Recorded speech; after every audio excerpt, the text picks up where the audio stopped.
Yes, Amazing Readathon has officially begun. Even though it's been the 1st of June all day today, I'm playing by the rules, and in the time zone that Brie has started it, it's only just become midnight on the 1st, so now I can officially start my first book. And yes, the first place we're going is Oz, and that's the green cover prompt. So I'm going to start Joy in the Morning by P.G. Wodehouse. This shouldn't take me very long. It's how many pages? Hold on. Yeah, it's only 296 pages, so this should be a really quick read. And then I'll probably do some sightseeing prompts. I was going to go and sit out on my balcony today and enjoy the sunshine, but a bird flew into my door and is currently dead on the veranda, and I don't want to have to deal with that. And I don't want to have to deal with that until tomorrow when I have someone else here to help me. So today I'm just gonna read on my couch instead. I will enjoy the sunshine over the next couple of days, but yeah, not today. I'll catch you guys up once I've read anything. Bye! We're off to see the wonderful Wizard of Oz. Okay, so I actually did manage to finish this in one day.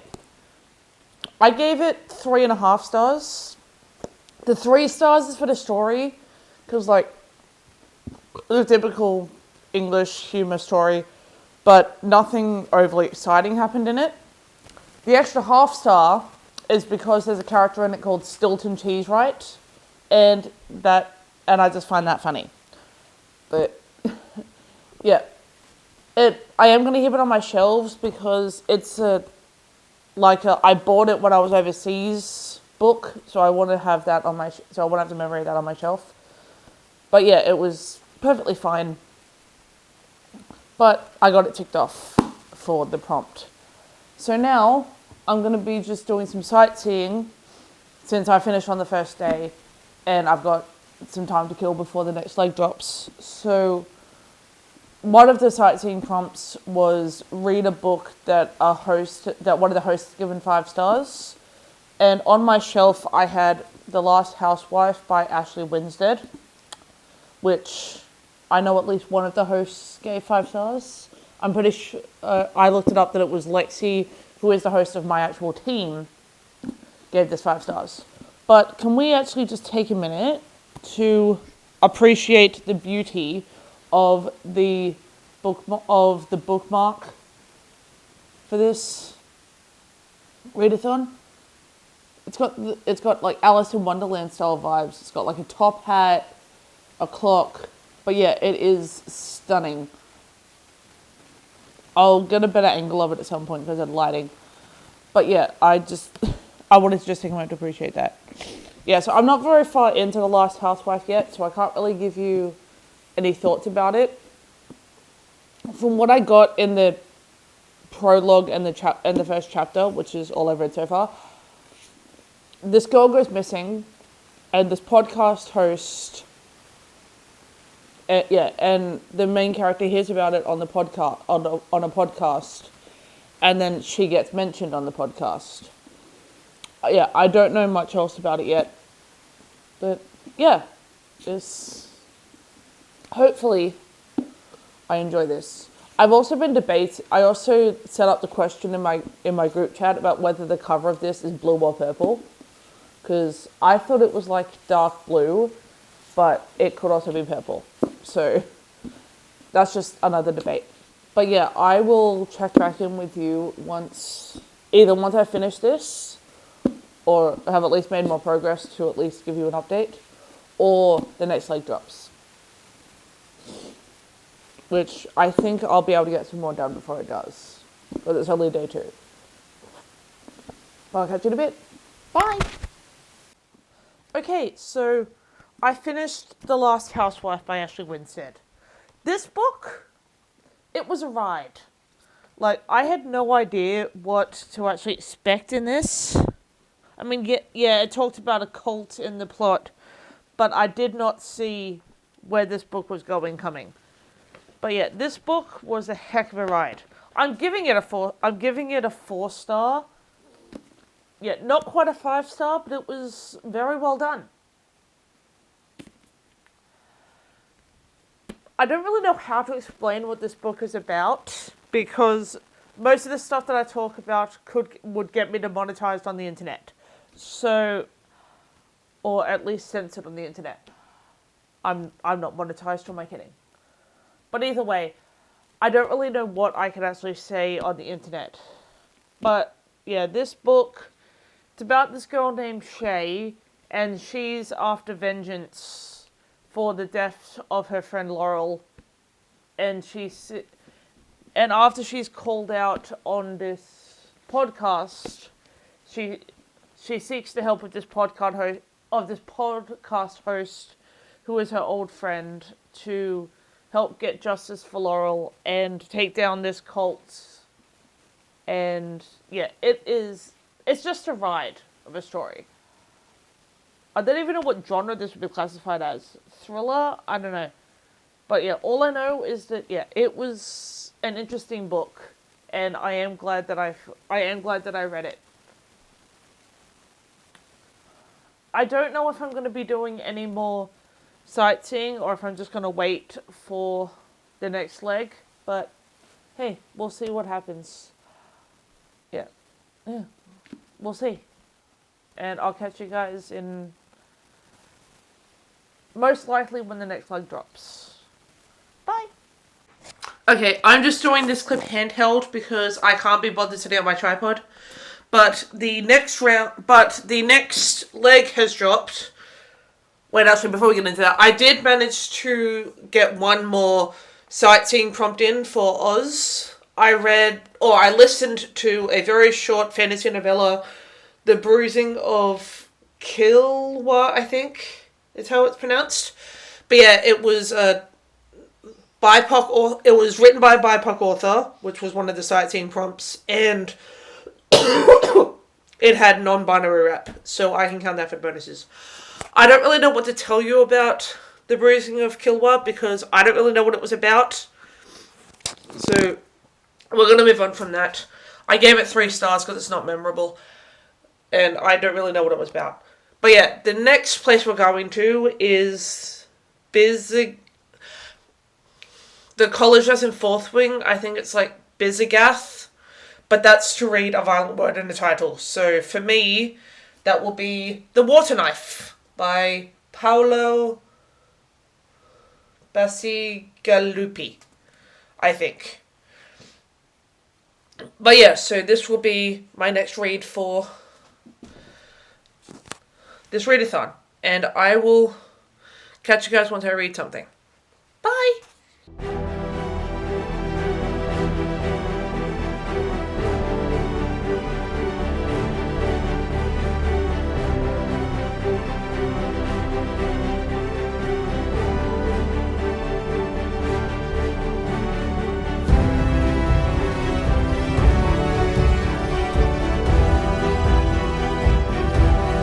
Hello. So, yeah, I finished The Water Knife for the second leg of the Amazing Readathon. It was also the book club reads for Libronauts. And my honest opinion is I have no idea what this book was even about. Like, I gave it a 3-star because it was actually quite dull. I did end up skimming quite a bit of it because it is quite a long book. And yeah, I was just bored. I didn't even know what was going on for most of it. From what I understood, war is a dystopian world and water's become a currency.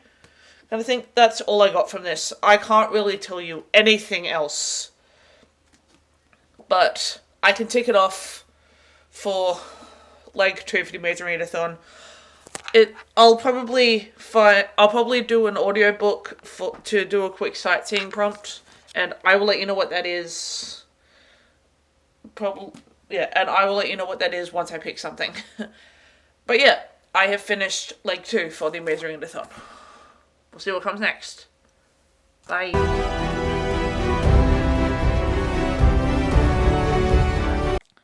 Okay, so I'm just going to do the update for this from down here. Because I don't actually have a book to hold up for this update. Because I did an audiobook of Skandar and the Unicorn Thief by A.F. Stedman.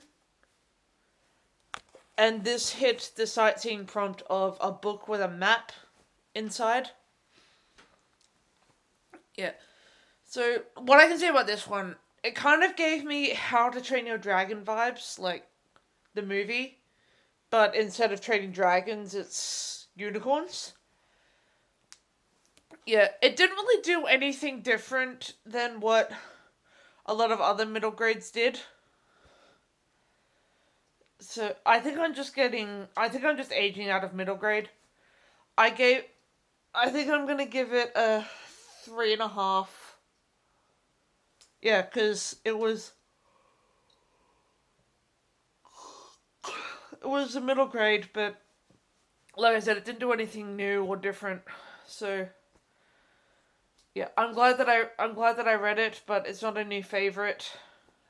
And so I think this will be it for this week, and I'll start the new, and I'll wrap up this vlog here, and then I'll do the next and then I'll do the next and then I will start the next the next part of these vlogs once the new leg drops. Bye! Okay, so I know that I said that I was going to start this part of the vlog in my next one last night, but it's the weekend, so it's still technically week 1, and the new leg is dropped, and now we're off to Panam, the land of the Hunger Games. I really hope I don't die, because that won't be fun. I would not last 10 minutes. I would not last 10 minutes. I would get terrified. I would just hide until everyone else was gone. But anyway, the prompt for this one is to read over the top cover. So I am going to read The Upper World by Femi Fedugba.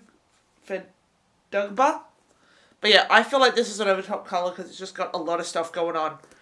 But yeah, so this is my read for this leg. And it's Saturday, so I'm probably not going to do much except for read my book. Catch you guys in a bit. Bye.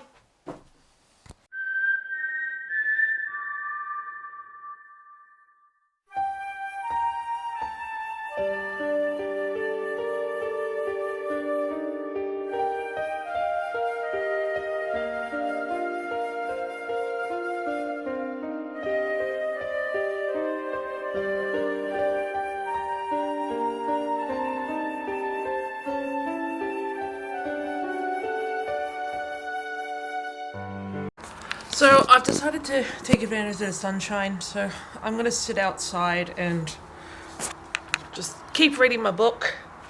I am, 33 pages in, which is the start of chapter 3, and I am intrigued by this so far. It seems to be a lot of math at the moment, which I'm assuming is the point of the book, and I'm sure I'll find out why as I go further into it. But yeah, I'm enjoying it so far. From what I got, I've met both of the main characters. I met Esso, the main character in one timeline, and then I met Rhea, who's the teenager of the other timeline, and they pretty much end up. From what I got from this, they're going to have to work together for to save both his future and her present. Or it's either save it or change it. But yeah, it's intriguing so far, and I will keep reading it. But yeah, I'm going to take advantage of the sunshine and just read out here for a bit. Bye!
Okay, so it is many hours later since I first started my book.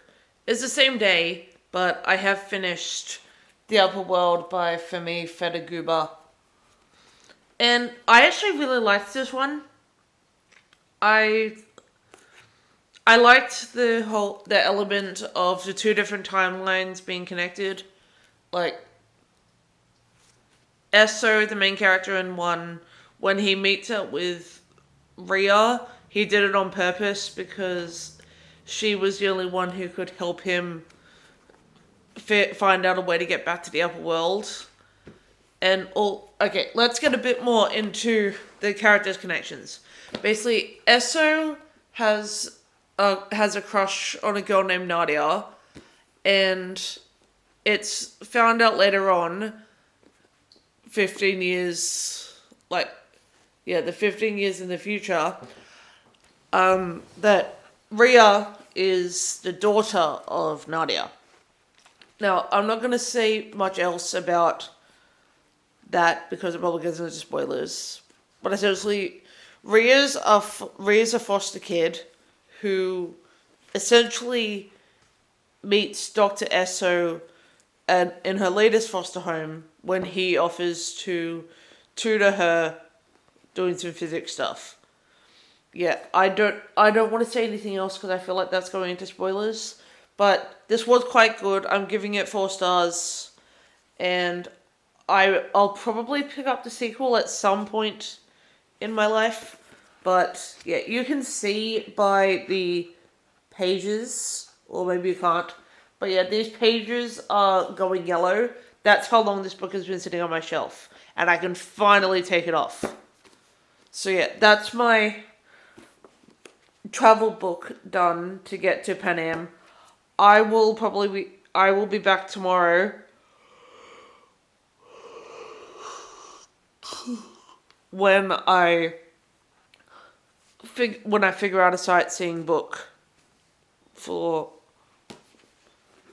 this round. I'll see you guys tomorrow. Bye. Are you coming to the tree where the strung up a man the same murder tree? Strange things did happen here, no stranger would it be if we met up at midnight in the hanging tree. Are you coming to the tree where the dead man called out for his love to flee? Strange things did happen here, no stranger would it be if we met up at midnight in the hanging tree. Are you coming to the tree where I told you to run so we both be free? Strange things did happen here, no stranger would it be if we met up at midnight in the hanging tree. Okay, so I've decided to go on a walk while finishing up my audiobook for the sightseeing prompt, and I've chosen to try Peter McFadden for the first time. I found The Boyfriend on Everand, so I think I'm more than halfway through that. I think I've only got an hour left of the audiobook, but yeah, this fits the sightseeing prompt of a book title that starts with the, because that was the easiest to do off the top of my head. I don't know why is it in thrillers the girl is usually clueless for like 3/4 of the book. Basically, Sydney has just met this guy who seems perfect and keeps popping up, and yeah, she basically, after a bad date and getting attacked by her date, she meets this guy once, and he rescues her.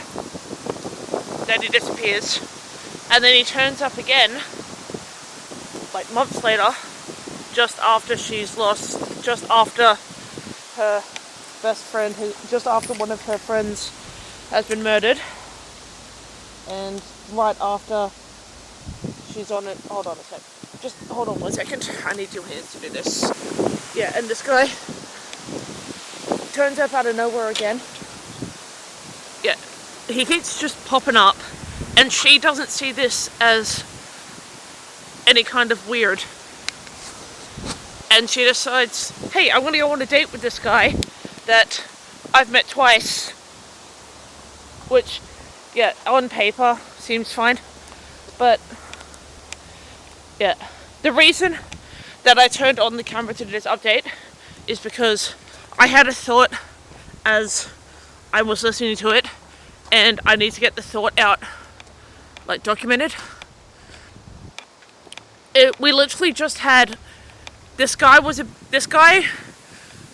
turns up to your building, like, it's going well. This guy turns up to your building, suddenly gets all quiet, and as soon as you say someone was killed there, he suddenly comes up with an excuse to not stay the night.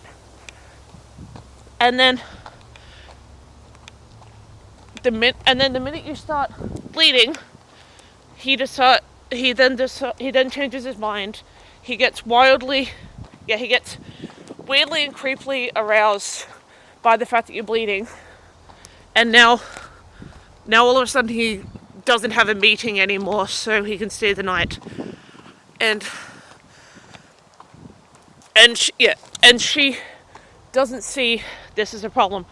Red flags, you stupid bitch.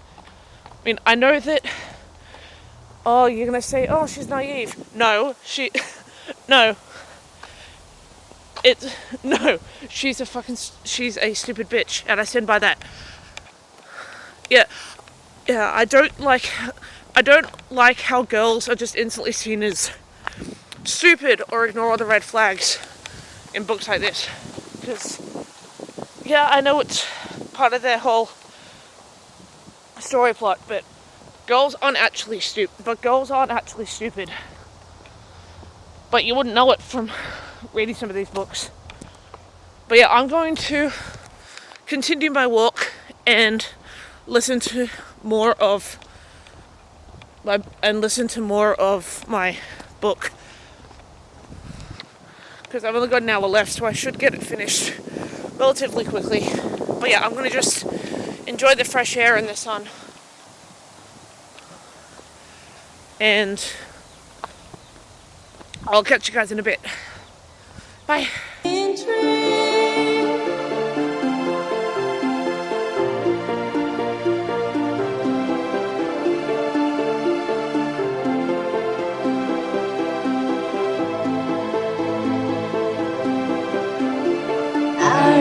Are you coming to the tree where a necklace of roses side by side with me? Strange things that happen here, no stranger would it be if we met up the midnight in the hanging tree. If we met up the midnight in the hanging tree. Hi, me again. It's only about 13 minutes since I picked this up, but my god, this stupid bitch. She just found, in the span of that chapter I just listened to, she found out that he lied about his name, he lied about where he worked, and when she asked him about it, she made it seem like he made it seem like she misheard him or he misspoke, and not that he was lying. And this bitch takes that and actually agrees to keep seeing this guy exclusively. And I'm sorry, but girl, you should have taken off the minute he wasn't telling the truth about his name. And the only reason he told you that is because he got recognized by someone, by a patient who called him by the name that he didn't give you. And oh god, girl, what is wrong with you? I don't know where this is going, but At this point, this bitch deserves whatever she gets out of this relationship, because there were so many red flags before she even did the exclusive thing that now it's on her if something happens. All right. Yeah. All right. I'm just gonna finish this because I am done with this chick. Bye. Okay, and I have finished The Boyfriend by Freddie McFadden. I think I've pretty much gone into my main review about it through my ranting intervals. But I am going to give it a 4 because I'll admit I didn't see the ending coming, and that kind of hiked it up a little bit. But yeah, I couldn't give it more than a 4 because the stupidity of this main character pissed me off. But I can tick off that I finally read Freddie McFadden. I will probably read her again. But yeah, that's another one ticked off. I am now going to end this vlog here because I don't think I'm going to do any more reading today, and because it's Sunday, it is officially the end of week 1. And I'll catch you guys in week 2 with these looks. Bye!